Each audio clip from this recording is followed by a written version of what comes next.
नमस्कार साथियों, गौरव ज्ञान धारा में आपका स्वागत है। उम्मीद है कल की क्लास आप सभी देख चुके होंगे और जो विद्यार्थी नए जुड़े हैं या ये बाद में देखेंगे उन्हें बता दूं कि प्लेलिस्ट अलग से बना दी गई है स्कूल व्याख्याता जीके का इतिहास जो पेपर है उसके लिए, और सारी क्लासेस उसी प्लेलिस्ट में अपन डालेंगे। सप्ताह की 2 क्लासेस देने का इरादा है। अभी जो है अपने एक बार शुरू किया है तो चलेंगे इसमें। बाकी फिर टाइमिंग और क्लासेस बढ़ाना जो है, अब देखो महीने भर बाद डिजिटल बोर्ड आ जाता है, उसके ऊपर सोच रहा हूँ कि क्योंकि उसमें फिर काफी सारी स्लाइडें वगैरह पहले से बन जाएगी तो पहले की मेहनत तो बढ़ेगी, लेकिन बाद में जो है क्लास का फ्लो बना रहेगा और काफी अच्छा प्रयास करने की कोशिश रहेगी। तो उसमें फिर अपन जो है कवर भी ज्यादा करेंगे, है ना। तो वो चिंता न करें आप। और अब अपन शुरू करते हैं अपनी जो आज का है मौर्य जो भी था कला और साहित्य बाकी था उसको पूरा कर देते हैं। अब जैसे जैसे मतलब क्लासेस जो आती है ना उसमें हर एक मिनट हर एक सेकंड आपके लिए कीमती है, तो उसे व्यवस्थित ध्यान से समझें, ध्यान से नोट करें और फिर याद करें। कोशिश करूंगा कि इसी के अंदर बताया जाए याद करवाने की, और वो करता भी हूं, ठीक है ना। तो अब शुरू करते हैं साथियों। देखो कल अपने स्तंभ लेख पढ़ लिए थे, ठीक है, और स्तंभ लेख बिल्कुल व्यवस्थित तरीके से पढ़े थे। 6 स्थानों से मिले दीर्घ वाले, फिर 7 लेख उस पे लिखे हुए, वो सारे सब चीजें समझ ली थी। अब अपन पढ़ते हैं गुहा लेख। आज गुहा लेख क्या है? देखो आजीवक संप्रदाय था तो उनके साधुओं को देने के लिए अशोक ने और दशरथ ने और गुफाएं बनवाई, और वो भी मतलब अंदर उनके भी अंदर मतलब चिकनाई मतलब चमकदार गुफाएं थी, और उनके अंदर लेख भी मिले हैं। तो बराबर की पहाड़ियों में, नागार्जुनी पहाड़ियों में ये गुफाएं मिलती है, और इन गुफाओं में से फिर इन गुफाओं के अलग अलग नाम है और किस तरीके से प्रश्न बनते हैं वो समझते हैं। तो आज का अपना जो सबसे पहली स्लाइड पर जो टॉपिक है वो है गुहा लेख। अशोक ने गुफाओं का निर्माण करवाया। कहाँ करवाया? अशोक ने करवाया बराबर की पहाड़ियों में। ये दोनों ही बिहार के अंदर है, नागार्जुनी भी और बराबर भी। तो ठीक है, ध्यान रखें, अशोक ने करवाया बराबर की पहाड़ियों में, और दशरथ ने जो करवाई है गुफाओं का निर्माण वो नागार्जुनी पहाड़ियों में, और दोनों ही है वहां। अब देखो प्रश्न जब बनता है साथियों तो कई बार हमारे वहां पे गड़बड़ हो जाती है कि अशोक ने इसमें करवाई थी या दशरथ ने इसमें करवाई थी, तो वहां कंफ्यूज हो जाते हैं। मैंने जिस तरीके से याद किया था वही तरीका आपको बता रहा हूं। मैंने एक फॉर्मूला बना दिया कि अब देना या अब देना, ऐसे याद कर सकते हैं, अब देना या अब देना, बस ये याद हो गया, फिर कोई चिंता ही नहीं है। अ का मतलब तो आपको समझ में आ गया कि अशोक, और ब का मतलब क्या हो गया? बराबर, ठीक है। द का मतलब हो गया दशरथ, और ना का मतलब नागार्जुनी। बस समस्या खत्म और समस्या का हल मिल गया। अब देना, अब देना या अब देना, सर जी क्लास अब देना, ऐसे याद कर लो। जिस तरीके से याद हो, डायरेक्ट याद होती है तो द बेस्ट है, डायरेक्ट भी कर सकते हो, और वैसे कंफ्यूजन रहता है तो इस तरीके से याद कर लेना, दोनों को अलग अलग रखना, ठीक है। अब दना इस तरीके से। अब देखो बराबर की पहाड़ियों में जो साथियों गुफाएं बनी हुई है उसमें है आपके कर्ण चौपा, चौपड़ भी मिल सकता है लिखा हुआ, तो कंफ्यूज मत होना, ठीक है। सुदामा गुफा, विश्व झोपड़ी, इस विश्व झोपड़ी गुफा को विश्वकर्मा गुफा भी कहते हैं, ठीक है, तो विश्वकर्मा भी ध्यान रखें। लोमेश ऋषि की गुफा, ठीक है, तो ये ध्यान रखें। अब इसके अंदर देखो ये चारों गुफाएं जो है वो बराबर की पहाड़ियों के अंदर है। नागार्जुनी पहाड़ियों में कौन सी है? 3 है, गोपी, वदतिक और वहियक। अब आप कहोगे कि सर ये नाम याद रखने जरूरी है? हाँ ये जरूरी है, ये इंपॉर्टेंट है, आपको याद रखने ही पड़ेंगे, ठीक है। तो देखो कर्ण चौपड़, सुदामा, विश्व झोपड़ी, मतलब ऐसे समझ लो कि मतलब कोई है ना, जैसे महाभारत के पात्र है या कोई धार्मिक ग्रंथ है उसके पात्र है, या उनसे रिलेटेड कोई चीज ऐसी नजर आती है, मतलब एक सोच ऐसी नजर आती है। देखो जैसे कर्ण महाभारत का पात्र, सुदामा कृष्ण भगवान से रिलेटेड, महाभारत से रिलेटेड होता है, ऋषि तो फिर वापस मंदिर बताया ना, मतलब धार्मिक जो भावना दिखती है तो वो आपके कहाँ आ जाएगी? बराबर की गुफाओं में। और गोपी, वदतिक, वहियक, मतलब ऐसे अलग से नाम दिखते हैं, वो आपके नागार्जुनी पहाड़ियों के अंदर आती है। तो इस तरीके से वहां कंफ्यूज नहीं होंगे आप। आजीवकों को दान देने के उद्देश्य से बनाई थी, ये मैंने बता दिया। और सबसे प्राचीन गुफा जो इसमें है वो साथियों सुदामा गुफा है। मोस्ट इंपॉर्टेंट है, ध्यान रखना। कैसे याद रखोगे कि सुदामा गुफा सबसे प्राचीन है? तो देखो सुदामा, सुदामा अगर ऐसे देखा जाए तो किसका सखा था, किसका मित्र था? कृष्ण भगवान का मित्र था। और कृष्ण भगवान कोई आज के युग में तो है नहीं, कृष्ण भगवान भगवानों का टाइम यानी कि बहुत पुराने, बहुत पहले। तो पहले कौन सा आएगा? सुदामा गुफा आएगी। बस यही तरीका है याद रखने का, बस हाथों हाथ मतलब अब याद हो गई। अब आप भले किसी को पूछ लो या कोई आपको पूछ ले कि सबसे पुरानी गुफा कौन सी थी मौर्य कालीन, तो कि सुदामा गुफा थी, डायरेक्ट याद आएगा कि कृष्ण भगवान का सर ने उदाहरण दिया था। अब देखो यहाँ पे एक चीज और पढ़ते हैं, पाटलिपुत्र के राजप्रसाद और महल। पाटलिपुत्र तत्कालीन मतलब केंद्र रहा था, एक मतलब कला का कह दो, आप राज्य का कह दो, राजधानी कह दो, मतलब एक मतलब केंद्र रहा था, है ना। और तत्कालीन पाटलिपुत्र है, आज का पटना है, एक ही बात है। तो यहाँ पे क्या है कि लकड़ी के महल मिले थे, राजप्रसाद। और मौर्य काल ही ऐसा है जहां से लकड़ी के स्थान पर पत्थरों का प्रयोग होना भी शुरू हो गया था। तो लकड़ी के महल मिले, तो ऐसा भी बताते हैं कि ये महल जो है चंद्रगुप्त मौर्य का हुआ करता था, फिर बाद में कभी इसमें आग लग गई और आग लगने से ये जल गया, ऐसे है। पाटलिपुत्र का उल्लेख यूनानी लेखक करते हैं, और यूनानी लेखक इसको पोलीबोद्रा कहते हैं, ठीक है। उन्होंने एक शब्द प्रयोग किया पोलीबोद्रा, जैसे भिनमाल के लिए पीलोमोलो किया था ना एंसांग ने, वैसे ही इन्होंने पोलीबोद्रा किया। अब यूनानी लेखक में यदि बात आती है तो सेल्यूकस निकेटर का राजदूत मेगस्थनीज था, वो आया, लेकिन उसकी इंडिका जो इंडिका ग्रंथ मेगस्थनीज का है, लेकिन वो मूल रूप से उपलब्ध नहीं हुआ। परवर्ती जो इतिहासकार हुए, जैसे स्ट्रेबो है, अपने प्लूटार्क है, जस्टिन है, प्लिनी, ये सब जो हुए, इनके मतलब जो ग्रंथ थे उनके अंदर जो है इसके उद्धरण मिलते हैं, किसके, इंडिका के। तो मेगस्थनीज जो बातें कही वो कुछ कुछ जो है अन्य ग्रंथों में सब जगह से संकलित करके फिर बाद में स्वानवेग ने उसका संकलन तैयार करवाया, वो मैं लिखवाऊंगा अभी आपको आगे वाली स्लाइडों में लिखवाऊंगा। तो इसमें देखो यूनानी लेखकों ने पाटलिपुत्र को क्या कहा, पोलीबोद्रा कहा। कहीं समस्या नहीं आएगी, आराम से याद हो जाएगा, इसमें कोई ऐसी बड़ी भारी बात नहीं है। अब पाटलिपुत्र के चारों ओर देखो, उसकी जब वो अंदर उसके वर्णन करते हैं तब बताते हैं कि पाटलिपुत्र के चारों ओर लकड़ी से बनी विशाल प्राचीर है, जिसके अंदर 64 द्वार और 570 बुर्ज है। और मतलब अंदर बताते हैं कि सुराख भी बनाए हुए हैं, जो मतलब हमला करने के लिए वगैरह सुरक्षित रखने के लिए ऐसा है। चारों तरफ खाई बना रखी है, जो पानी निकासी के लिए भी काम में लेते थे वगैरह, ऐसे मतलब उल्लेख इसमें कर रखे हैं। अब ये जो बताते हैं कि 80 स्टेडिया तो लंबी, स्टेडिया उस समय अब जैसे मीटर नापते हैं ना, उस समय स्टेडिया के अंदर नापा जाता था। तो 80 स्टेडिया तो लंबी और 18 स्टेडिया चौड़ी है, ये बताते ये बताता है स्ट्रेबो। और वैसे ये मूल रूप से तो मेगस्थनीज ने बताया, लेकिन जो स्ट्रेबो के ग्रंथ है उसमें से ये चीज मिलती है। और एक प्रश्न की लैंग्वेज ऐसे कैसे हूबहू लिखी हुई मिलती है, एग्जाम में पूछी गई, उसके बारे में पूछते भी है कि किसने बताया, तो स्ट्रेबो ने बताया।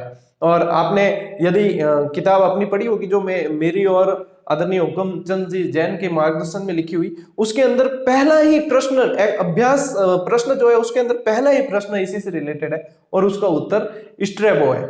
तो इस चीज को मैं इसमें समझा रहा हूं, जब आप प्रैक्टिस देखोगे, प्रैक्टिस सेट जब भी, अच्छा जब भी मतलब ये टॉपिक पढ़ते हो बिल्कुल कंठस्थ याद हो जाता है, तो उसके बाद में वे अभ्यास प्रश्न हर चैप्टर के पीछे दिए गए हैं अभ्यास प्रश्न, जिससे जो है आकलन हो सके। उस अभ्यास प्रश्न में कुछ नए भी मिलेंगे, वो इसलिए होते हैं कि मान लो अपने टॉपिक पूरा समझ लिया है और उसके बाद उपरांत इसके उपरांत मतलब अलग से कोई प्रश्न भी होते हैं, तो वो भी अपन को जो है ऑब्जेक्टिव के अंदर कवर हो जाए और वो भी मिल जाए। तो हर टॉपिक के पीछे 70-80 लगभग जितने प्रश्न जुड़ते थे उतने सारे जोड़े गए हैं। और वो बता दूंगा, अभी मैं बाद में कवर बता दूंगा, जो नए विद्यार्थी हैं उनको भी बता दूंगा, आप देख लेना।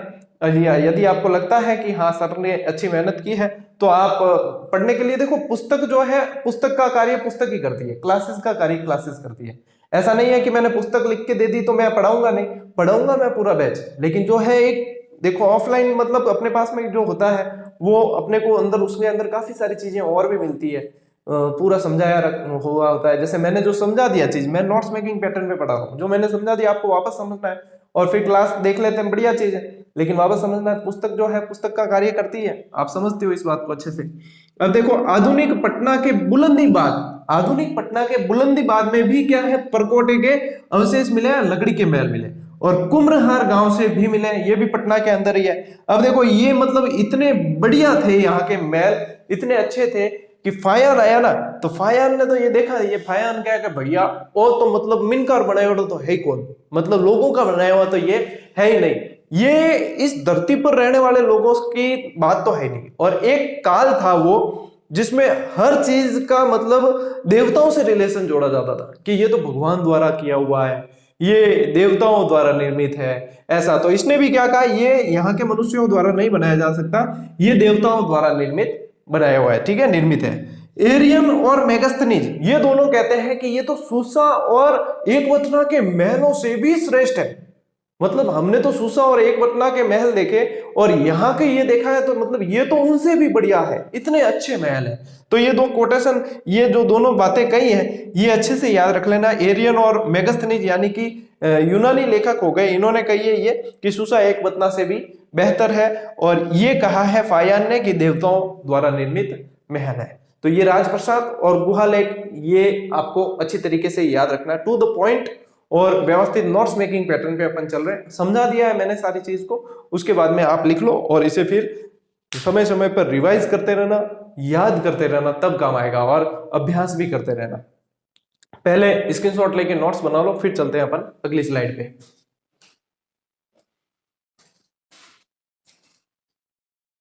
आगे बढ़ते हैं साथियों। अब ये जो स्लाइड है अपनी वो है स्तूप स्थापत्य। जब मौर्य काल की कला, साहित्य, विज्ञान का विकास पढ़ते हैं तो एक बहुत ही अहम पार्ट आ जाता है इसके अंदर, वो है स्तूप स्थापत्य। और यहां से प्रश्न बनते देखे भी है और बनने के चांसेस हमेशा रहते हैं, तो इसे बिल्कुल भी हल्के में न लें और व्यवस्थित रूप से पढ़ें। तो देखो स्तूप स्थापत्य क्या होता है, स्तूप क्या होते क्या है।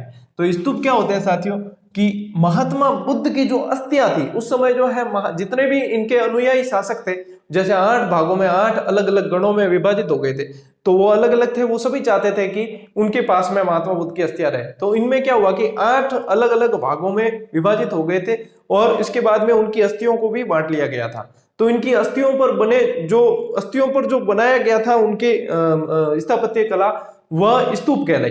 तो इनकी अस्थियों पर बना हुआ जो निर्माण था वह स्तूप कहलाए। ठीक है, तो स्तूप का जो वैसे अर्थ होता है वो होता है किसी वस्तु का ढेर या थूहा। ठीक है, शाब्दिक अर्थ। महात्मा बुद्ध की अस्थियों पर इसका निर्माण करवाया गया। ठीक है, स्तूप का प्रारंभिक उल्लेख जो मिलता है वो ऋग्वेद में मिलता है। ऋग्वेद के अंदर सबसे पहले इसका उल्लेख मिलता है। बौद्ध ग्रंथों के अनुसार अशोक ने 84,000 स्तूपों का निर्माण करवाया। अब आपके मन में एक प्रश्न आएगा कि जब अस्थियां इतनी 8 भागों में विभाजित 84,000 कैसे। तो स्तूप वैसे 4 भागों में अलग अलग 4 भाग होते हैं स्तूप के, 4 तरह के स्तूप होते हैं। मतलब तो स्तूप एक तो अस्थियों पर निर्मित होते हैं, एक उनकी कोई वस्तुएं हैं उन पर निर्मित भी होते हैं, ऐसे करके अलग अलग 4 भाग हैं आपके। मतलब इतना ज्यादा गहराई से वैसे आएगा नहीं, लेकिन जो है अपनी पुस्तक के अंदर फिर भी ये 4 भाग दे रखे हैं, आपने पढ़ा होगा यदि आप पढ़ रहे हैं तो उसके अंदर। वैसे ध्यान रखें आप, ये इंपॉर्टेंट है कि 84,000 स्तूपों का निर्माण किसके अनुसार, बौद्ध ग्रंथों के अनुसार किसने करवाया, अशोक ने करवाया है। ठीक है, सबसे प्राचीन स्तूप जो है वो पिपरवा है। कौन सा है, पिपरवा, नेपाल के अंदर जो सबसे प्राचीन, सबसे पहला, तो पहला और पहला। ठीक है, पहला पिपरवा, इस तरीके से याद रख लें। अशोक द्वारा निर्मित सबसे प्राचीन कौन सा है, ये सबसे प्राचीन है लेकिन अशोक द्वारा निर्मित नहीं है।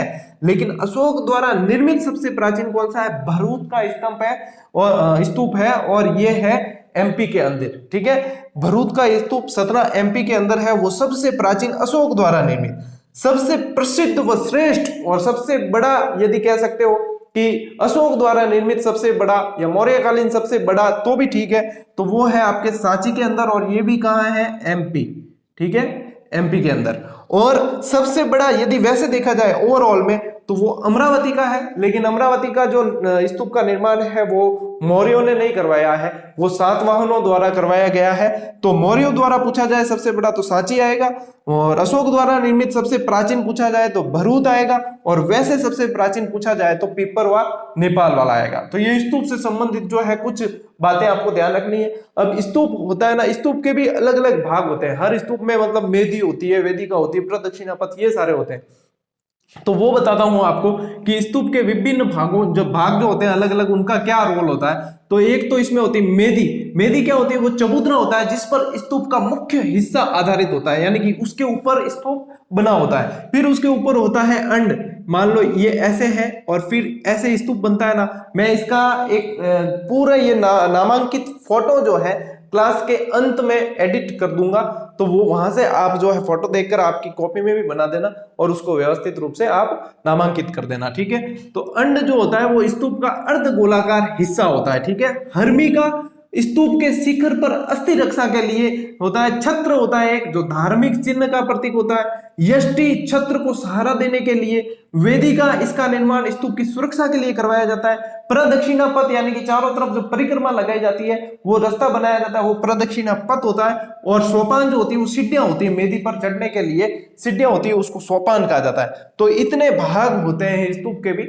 और इसका मतलब पूरा डायग्राम मैं आपको लास्ट में एडिट करूंगा इसके, तो वहां से आप डायग्राम देखें और उसके अकॉर्डिंग डायग्राम को मतलब आप पॉज करके रोक के और उसका स्क्रीनशॉट लेके या कैसे भी जैसे भी आप बनाओ उसको अपने जहां भी नोट्स बना रहे हो वहां पे बना देना, नामांकित पूरा व्यवस्थित तरीके से बना देना। तो ये क्या होगा कि आपके हमेशा के लिए स्थायी हो जाएगा, और ये स्तूप स्थापत्य आपके बहुत ही इंपॉर्टेंट है इसके अंदर, तो इसे बढ़िया तरीके से याद जरूर रखें। और ये इंपॉर्टेंट फैक्ट जो है वो मैंने आपको बता दिया है, तो आप स्क्रीनशॉट लेके नोट्स बना लो इसके भी। फिर चलते हैं अपन अगली स्लाइड की तरफ।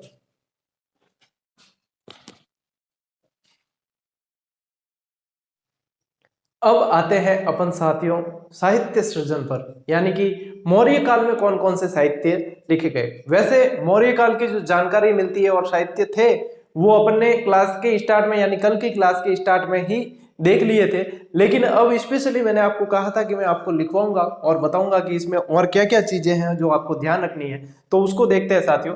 तो यहाँ पे देखो संस्कृत भाषा में लिखा गया, पूरी लाइन एक एक लाइन में एक एक शब्द इंपॉर्टेंट है, संस्कृत भाषा में लिखा गया। कौटिल्य ने जो अर्थशास्त्र की रचना की है कौटिल्य के द्वारा। अब कौटिल्य क्यों कहते हैं, दादा का नाम कुटिल था तो कौटिल्य कहता है कहलाए, पिता का नाम चणक था चाणक्य कहलाए, और इनका नाम विष्णुगुप्त भी मिलता है, मूल नाम इनका विष्णुगुप्त ही था। ठीक है, तो इन्होंने जो है अर्थशास्त्र की रचना की। इस अर्थशास्त्र में 15 अधिकरण, 180 प्रकरण और 6000 श्लोक है, इंपॉर्टेंट है। अब देखो अधिकरण क्या है, प्रकरण क्या है, इसको कैसे समझा जाए, तो एक तरह से ये मान लेना कि जैसे आप कोई भी सिलेबस पढ़ते हो तो उसके अंदर आपके यूनिट्स होती है, यूनिट होती है ना, तो वो यूनिट्स को आप मान सकते हो कि वो अधिकरण है। फिर उनके अंदर अध्याय होते हैं अलग अलग, तो उन अध्याय को आप मान सकते हो कि प्रकरण है। फिर अंदर जो है एक एक लाइन आती है या श्लोक, तो आप समझते हो तो 6000 श्लोक है, और इस तरीके से आपको ध्यान रखना है। ठीक है, अब यह जो है मोस्ट इंपॉर्टेंट, ये जो है अन्य पुरुष शैली में लिखा गया है, और ये शैलियां एग्जाम में पूछी जाती है कई बार, जैसे प्रयाग प्रशस्ति, चंपू शैली, गद्य पद्य के मिश्रण, इसमें भी गद्य पद्य दोनों लिए गए हैं। अब ये अन्य पुरुष शैली आपने हिंदी में पढ़ा भी होगा, और नहीं पढ़ा मैं बता देता हूं, उत्तम कहता, मध्यम सुनता, अन्य की होती बात, और इस तरीके से याद रखा जाता है। अन्य की होती यानी कि यह वह ये कर रहा होगा, वो ऐसे करेगा, ये वाली बात है, तो वहां पे ये आता है अन्य पुरुष शैली, और ये अर्थशास्त्र जो लिखा गया है वो अन्य पुरुष शैली में लिखा गया है। ठीक है, यह एक राजनीति विषय आधारित ग्रंथ है, यानी राजनीति विषयक है, इसका नाम तो क्या है अर्थशास्त्र, लेकिन ये मतलब अर्थव्यवस्था पे आधारित नहीं है, इसका मुख्य विषय जो है वो राजनीति है। ठीक है, तो ये राजनीति विषयक है, ये ध्यान रखना। अब देखो बिंदुसार के समय, इसी समय सुबंधु ने वासवदत्ता की रचना की। अब ये उस समय उसके बिंदुसार के यहाँ, बिंदुसार का दरबारी था और बिंदुसार का कृपा पात्र था ये, ठीक है ना, वहां पे इनके दरबार में था, तो इसने वासवदत्ता की रचना की। मौर्य काल में पाणिनि की अष्टाध्यायी जो थी उस पर कात्यायन ने वार्तिक लिखे। वार्तिक किसने लिखे, कात्यायन ने लिखे, और अष्टाध्यायी किसने लिखी थी, पाणिनि ने लिखी थी। तो पाणिनि के अष्टाध्यायी पर मौर्य काल में वार्तिक लिखे गए हैं, वो कात्यायन ने लिखे। मोगलीपुत्र तीस ने जो है कथावत्तु, अभिधम्म पिटक के अंदर कथावत्तु की रचना किसने की, मोगलीपुत्र तीस ने की, और वो भी मौर्य काल के अंदर की। ये सारे मौर्य काल की रचना है, ठीक है ना। मेगस्थनीज की इंडिका, यूनानी सेल्यूकस निकेटर का, जो सेल्यूकस निकेटर का राजदूत था वो, उसने मेगस्थनीज ने इंडिका लिखी, लेकिन इंडिका मूल रूप से नहीं मिलती है। इन दोनों क्लासेस में मैं कई बार आपको कह चुका हूं, इसका जो है 1846 में E.A. स्वानवेक ने इंडिका के उद्धरणों को एकत्रित करके प्रकाशित करवाया था। मोस्ट इंपोर्टेंट, 1846 के अंदर किसने करवाया, स्वानवेक ने करवाया। ठीक है, इंडिका का अंग्रेजी अनुवाद मिलता है, अंग्रेजी अनुवाद किया मैक्रिंडन ने, और ये किया है 1891 के अंदर। तो इंग्लिश जो ट्रांसलेट करते हैं अंग्रेजी अनुवाद, वो भी अपन को ध्यान में रखना है। प्रश्न कहां से बनता है, कैसे बनता है, ये मतलब जब एग्जाम में आ जाता है ना, उसके बाद हमें लगता है अरे यार ये तो मोस्ट इंपोर्टेंट है, हमने तो पढ़ा ही नहीं। तो इसीलिए अपन यहाँ पे जो है हर चीज को लेकर चले, क्योंकि आप जिसकी तैयारी कर रहे हैं वो स्कूल व्याख्याता है, और स्कूल व्याख्याता का लेवल जो है वो आपको मेंटेन करना पड़ेगा। इसीलिए मैं आपको ये सारी चीजें टू द पॉइंट बता रहा हूं, इसमें कोई लाग लपेट बस दूसरी ऐसी अनर्गल बातें नहीं है, सीधी टू द पॉइंट है। अब देखो रामायण महाभारत के कुछ अंश, भास के नाटक, सूत्र ग्रंथ जैसे गृह सूत्र है, ये वाले वेदांग, इन सब की रचना भी यहाँ पे की गई। कहाँ पे? मौर्य काल के अंदर। और इन सब की रचना, इतने सारे साहित्यों की रचना होने के कारण मौर्य काल को क्या कहा जाता है? साहित्य सृजन का काल कहा जाता है। अब विज्ञान की यदि बात करें तो विज्ञान की कैसे पता चले कि मौर्य काल के अंदर उन्नत किस्म का विज्ञान था? तो साथियों एक बात आपने ध्यान दी है क्या कि मौर्य काल में जो विभागाध्यक्ष और ये सारे होते थे तो उसमें एक नवा अध्यक्ष बना हुआ था। तो नवा अध्यक्ष जो होता था वो नौसेना संचालित करता था, ठीक है ना, उसका प्रधान होता था। तो नौसेना उस समय मतलब समुन्नत नौसेना, बहुत बढ़िया तरीके की नौसेना थी। तो यानी कि नावों का निर्माण किया गया होगा बहुत बढ़िया तरीके से। तो नावों का निर्माण कैसे होगा? विज्ञान और इंजीनियरिंग विकसित होगी तभी तो होगा। तो वो वहां पे ये चीज आ जाती है। इसके अलावा जैसे आप देखते हैं कि जैसे कहीं कृत्रिम झील खुदी हुई है, जैसे सुदर्शन झील। अब सुदर्शन झील कैसे खुदी है? डायरेक्ट मतलब कोई बहुत, उसके अंदर भी इंजीनियरिंग लगती है, विज्ञान लगता है। तो वो सारी चीज, सुदर्शन झील का निर्माण भी इसका उदाहरण है। प्रक्षेपास्त्र, जो पत्थर फेंकने के जो उपकरण होते हैं, वो इसका उदाहरण है। इसके अलावा भी और जैसे कि कपड़ा बनाने के लिए मलमल के कपड़े थे, सूती वस्त्र के कपड़े थे, तो इनके लिए इनकी भी जानकारी मिलती है और इनके लिए प्रसिद्ध थे काफी नगर। तो ये सारे मतलब इस बात को साबित करते हैं कि उस समय जो है विज्ञान और इंजीनियरिंग भी बहुत मतलब उन्नत अवस्था के अंदर थी। ये सारी चीजें मतलब इसको साबित करती है कि विज्ञान और उस समय विकसित थे और बहुत अच्छी कंडीशन के अंदर थे। तो ये अपने हुआ है साहित्य वाला पार्ट। अब अपने एक चीज बाकी रही है जो है शिलालेख, और वो अब अगली स्लाइड में अपन पढ़ते हैं। उससे पहले इनको आप नोट्स में बदल दीजिए, स्क्रीनशॉट लेके आपको समय दे देता हूं, स्क्रीनशॉट ले लीजिए और नोट्स में बना लीजिए।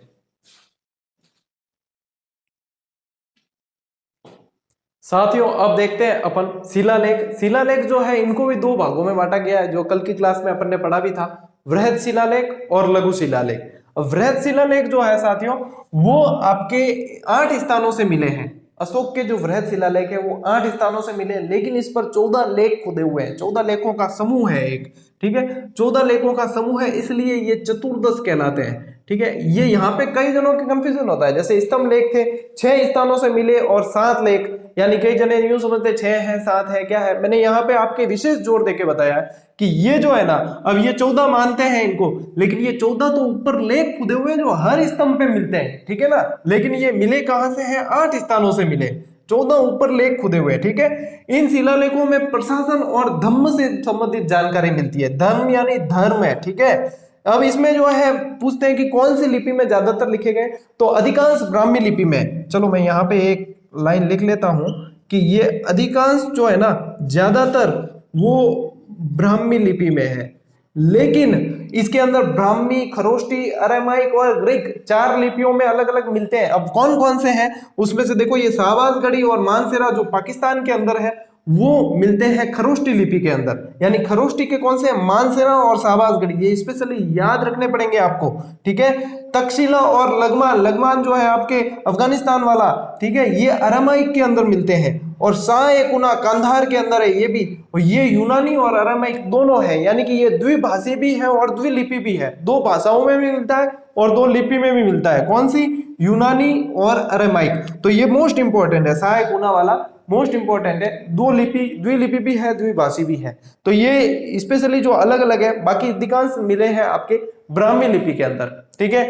अब ये जो 8 स्थानों से मिले हैं, वो 8 स्थान कैसे याद रखे जाए कि ये शिलालेखों के 8 स्थान है, तो उसकी ये ट्रिक है, ए मासा धौलागिरी में कल सो जा, ए मासा धौलागिरी में कल सो जा। भाई याद हो जाए नहीं आ, तो मतलब ट्रेडमार्क अपार जो पद्धति है बा आई है कि याद कराना है छोरा। हम छोरा याद करे कि नहीं करे, बे छोरा जाने और छोरा पढ़े ही जाने। बाकी देखो मैं आपको बता रहा हूं कि इस तरीके से याद किया जा सकता है। तो सबसे पहले ए मासा, तो ए से आपके आ जाएगा एर्रागुडी, एर्रागुडी, और ये एर्रागुडी कहाँ है? आंध्र प्रदेश के अंदर, ठीक है। फिर यहां से आ जाएगा मानसेरा, अब भी अपन ने जिसको नाम लिया, ठीक है, ये मानसेरा कहाँ है? पाकिस्तान के अंदर। फिर आपके यहां से आ जाएगा शाहबाजगढ़ी, शाहबाजगढ़ी, गढ़ी, और ये देखो ये शाहबाज गढ़ी पेशावर पाकिस्तान के अंदर, ठीक है। फिर यहाँ से अपन को लेना है धौली। ये धौली और जौगड़ जो है ना वो कलिंग के अंदर, उड़ीसा कलिंग के अंदर है। जब इसको उत्तरी कलिंग और दक्षिणी कलिंग में बांटा गया तो धौली और जौगड़ में बट गए थे, ठीक है ना। ये बात के प्रशासन वगैरह है नहीं तो फिर इसको बताते कि भाई कैसे कलिंग युद्ध कैसे हुआ, कैसे बटा, कैसे इसकी जो है युद्ध नीति से दम्भ नीति की तरफ अशोक कैसे आया, ये सारे चीजें, ठीक है। अब एक चीज मुझे याद आ रही है, वो बीच में लिख देना कि अशोक के शिलालेखों का एकमात्र लेखक का नाम मिलता है जिसको कई जगह तो चापड़ भी मिलेगा, चापड़ भी मिलता है, कई जगह कापड़ लिखा मिलता है, ठीक है। तो ये एकमात्र जो है अभिलेखों का लेखक एकमात्र ये पढ़ने में आता है, तो इसे नोट कर लेना व्यवस्थित तरीके से, ठीक है। मैं मिटा रहा हूं वापस, इसको अच्छी तरीके से लिख लो एक बार। एकमात्र लेखक अभिलेखों का कहीं पढ़ने में मिलता है वो ये है, ठीक है। चलिए अब देखो ये हो गए। अब यहां से ये गिरी से आपको लेना है गिरनार, गिरी से क्या लेना है, गिरनार, और गिरनार कहाँ है, जूनागढ़ के अंदर, ठीक है। और फिर आपके आ जाएगा ये कल से आपको लेना है कालसी, कालसी कहाँ है, उत्तराखंड के अंदर, कालसी कहाँ है, उत्तराखंड के अंदर। फिर यहां से आ जाएगा सोपारा, सोपारा कहाँ है, थाना महाराष्ट्र, ठीक है, थाने के अंदर महाराष्ट्र। और फिर यहां से ये आपके आ जाएगा जौगड़, क्या आ जाएगा, जौगड़, और जौगड़ कहाँ है, उड़ीसा के अंदर। ये देखो धौली और जौगड़ दोनों कहाँ है, उड़ीसा के अंदर। कलिंग कहाँ था, उड़ीसा के अंदर, ठीक है। तो ये आपके यहाँ पे जो है पूरे विस्तृत लिख रखे हैं, दोनों जो परंपरागत शैली से याद करते हैं उनके लिए और जो आधुनिक शैली से याद करते हैं उनके लिए, दोनों का सामंजस्य समन्वय करके आपको मैं लेकर चल रहा हूं, तो इन्हें व्यवस्थित रूप से याद करें। अब देखो सभी पर 14-14 पूरे लिखे हुए मिले, लेकिन धौली और जौगड़ ऐसे हैं, धौली और जौगड़ शिलालेख ऐसे जिस पर 11वां 12वां और 13वां आदेश नहीं है, यानी कि 11वां 12वां 13वां लेख खुदा हुआ नहीं है। इसके बदले में यहाँ पे अलग से 2 पृथक लेख खुदे हुए हैं, ये ध्यान रख लेना कि 2 पृथक लेख कहाँ खुदे हुए हैं। तो ये देखो धौली और जौगड़ पृथक पृथक हुए ना, ऐसे याद रख लेना, धौली और जौगड़ पे 2 पृथक लेख खुदे हुए, 11वां 12वां और 13वां आदेश नहीं है। अब साथियों आपके जो पढ़ने हैं वो लघु शिलालेख, वैसे ये अपने क्या कहते हैं 14 शिलालेख, 14 आदेश जो है 14 शिलालेख पूरे पूरे, जैसे 13वें में कलिंग युद्ध का वर्णन है, पहले में पशु हत्या, पशु बलि पर निषेध, उत्सव निषेध, सभी प्रजा मेरी संतान है वगैरह, ऐसे ये सारी चीजें जो है आपने बुक में देखी होगी, अपन ने बुक में अच्छी तरीके से 14 शिलालेख विस्तृत रूप से बताए हैं व्यवस्थित, और देख लेना, नहीं देखी तो व्यवस्थित मैं अभी बता दूंगा। कई विद्यार्थी जानना चाह रहे थे कि सर आपकी बुक कौन सी है, पहले बताया भी है वीडियो बनाकर, उस समय शायद आपने ध्यान नहीं दिया इसीलिए पूछना पड़ा वापस, तो अभी बताऊंगा, उससे पहले सुन लीजिए आप कि इसके बाद में लघु शिलालेख है। लघु शिलालेख में कुछ भी नहीं करना है, लघु शिलालेख के जो स्थान है और वो कहां से मिले हैं, अधिकांश जो मिले हैं कर्नाटक से मिले हैं, वो सारे के सारे। तो मैं इसके बाद में जो है आपके एक स्लाइड दूंगा, उसके अंदर देख के आप व्यवस्थित रूप से लिख देना, उसके अंदर समझाने जैसा कुछ भी नहीं है, वो सिर्फ आपको स्थान लिखकर याद करने हैं सीधे के सीधे, ठीक है। तो वो लिख लेना, और एक स्तूप वाला भी मैं लास्ट में इसके आपके दूंगा, तो वो डायग्राम बना देना, ये चीज। तो ये आपके मौर्य कला साहित्य और विज्ञान वाला जो टॉपिक है ये पूरा हो जाएगा व्यवस्थित। अब इसके अभ्यास इसका करते रहना, जैसे अभी मैं आपको बता दूं, चलिए आप लोग कह रहे थे तो मैं बता ही देता हूं। अपनी जो ये पुस्तक है साथियों, ये वाली आपने देखी होगी, वैसे मैंने वीडियो बना रखा है, आदरणीय हुकमचंद जी जैन साहब के मार्गदर्शन में हमने लिखी है। ये वीरेंद्र सिंह जी, ये मेरा नाम तो आप जानते ही हैं, और सौरभ जी व्यास, इन लोगों ने, और इसमें मतलब हमने कोशिश ये की है कि विद्यार्थियों का जो मतलब लेवल है उस लेवल को मेंटेन किया जाए। व्याख्याता के लिए पढ़ रहे हैं तो उनको उस स्तर की किताब दी जाए।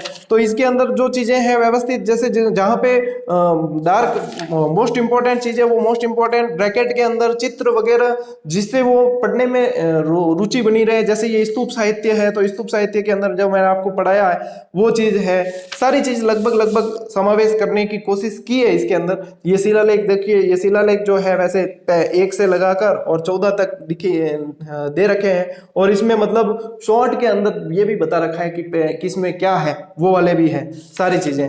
फिर ये आगे इनकी खोज किसने की, अशोक स्तंभ वगैरह ये। और सबसे बढ़िया आपके लिए बात कि इसके पीछे ही हमने इसमें कोशिश की है कि हम ऑब्जेक्टिव सवाल हमने ऐड किए हैं, और जितने एग्जाम में आ रखे हैं ऑब्जेक्टिव वो सारे, ताकि अध्याय पढ़ लें उसके बाद में अभ्यास भी हो जाए, और कुछ प्रश्न जो टॉपिक में जैसे छूट जाते हैं, कई बार छूटते हैं, तो वो भी जो है वस्तुनिष्ठ प्रश्नों के अंदर आपके साथ में आ जाए। और वस्तुनिष्ठ प्रश्न पढ़ने का फायदा ये भी होता है साथ में कि अपने यहीं से जो है समझ विकसित हो जाती है कि 4 ऑप्शन सामने आएंगे तो हम उसमें से कौन सा चुनेंगे। तो इसलिए अभ्यास जो है उसी, जैसे युद्ध करने जाना है तो युद्ध करने जाना है तो जिस शैली में अपन को युद्ध करना है उसी का अभ्यास किया जाता है। तो अभ्यास अपन को उसी समय उसी शैली में करना चाहिए। इसी को ध्यान में रखते हुए हमने जो है इसके अंदर ये शामिल भी किया है। इसमें पहले चैप्टर के अंदर आपको लगभग 78 प्रश्न मिल जाएंगे। फिर आगे गुप्त है तो गुप्त के भी लगभग 65 प्रश्न ऐड किए हुए हैं। फिर जो है आगे आप देख लेना।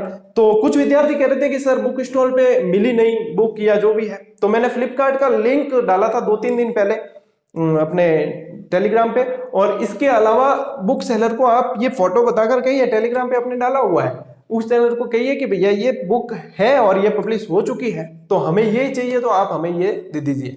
बाकी ऐसा है, बुक खरीदने से पहले मैं बता दूं आपको, जरूरी नहीं है कि मैंने लिखी है तो आप यही लो, ये भी जरूरी नहीं है। आप जाकर वहां पे देखें कि हाँ वास्तव में सर ने इसमें मेहनत की है और जो हमारा लेवल है उस लेवल के अकॉर्डिंग चीजें इसमें है और पूर्ण रूप से संतुष्ट होते हैं, तब आप इसके साथ जाइए। नहीं तो आप मतलब अपना निर्णय लेने के लिए स्वतंत्र हैं। जरूरी नहीं कि मैं पढ़ा रहा हूं और मैं कह रहा हूं तो आपको यही लेनी है, वो जरूरी नहीं होता। आप अपना निर्णय वहां 10 मिनट 15 मिनट दीजिए, उसको वहां पे देखिए व्यवस्थित कि हाँ इसमें चीज है। तो आज की तारीख में यदि मैं समझता हूँ इतिहास लेखन के मामले में, तो आदरणीय हुकुमचंद जी जैन साहब का कोई सानी नहीं है। वो आधुनिक समय के अंदर, आज के समय जो इतिहास लेखन के अंदर जो मतलब उनका स्थान है वो शायद ही कोई ले सकता है। मेरा सौभाग्य है कि उनके मार्गदर्शन में कार्य करने का अवसर मिला और एक बेहतरीन पुस्तक विद्यार्थियों के लिए तैयार करने का सौभाग्य प्राप्त हुआ था, जो किया है। और क्लासेस जो अपनी ऐसा है कि जैसे कोई ये कोई पुस्तक की वो नहीं है, पब्लिसिटी नहीं है, क्लासेस जो है अपनी ऐसे ही आपको सैटरडे संडे को मिलेगी। तो ये भी भ्रम मन में मत रखना कि हम सर की बुक नहीं ले तो सर क्या पता क्लासेस देनी बंद कर दे, ऐसा कतई नहीं होगा। आपको क्लासेस नियमित रूप से ऐसे ही मिलेगी, आपको चिंता करने की बिल्कुल ही आवश्यकता नहीं है। पुस्तक लिखना, देखो लेखन जो है हमारा धर्म है, हमारा कर्म है, तो हम करते हैं और विद्यार्थी पूछते हैं इसलिए बता देते हैं। बाकी बार बार यानी कि हर क्लास में आपको ये बताया भी नहीं जाएगा कि ये है वो है। अब ये भी इसलिए बताया क्योंकि काफी सारे विद्यार्थियों को मैसेज आए थे कि सर इसके बारे में बताओ हमें डिटेल कुछ, तो ये है। तो ये इसका एक अलग से वीडियो बना रखा था, लेकिन फिर भी सोचा कि क्लास के अंत में बता देते हैं। फिर भी जब विद्यार्थी चाह रहे हैं तो बताने में कोई दिक्कत नहीं है। तो ये है साथियों, अब इसके नोट्स आप बना लेना और इसके साथ ही मैं आपको आगे 2 स्लाइड के अंदर आपको दे देता हूँ वो चीज जो स्क्रीनशॉट लेकर या कैसे भी पॉज करके आप लघु शिलालेख और वो भी लिख लेना।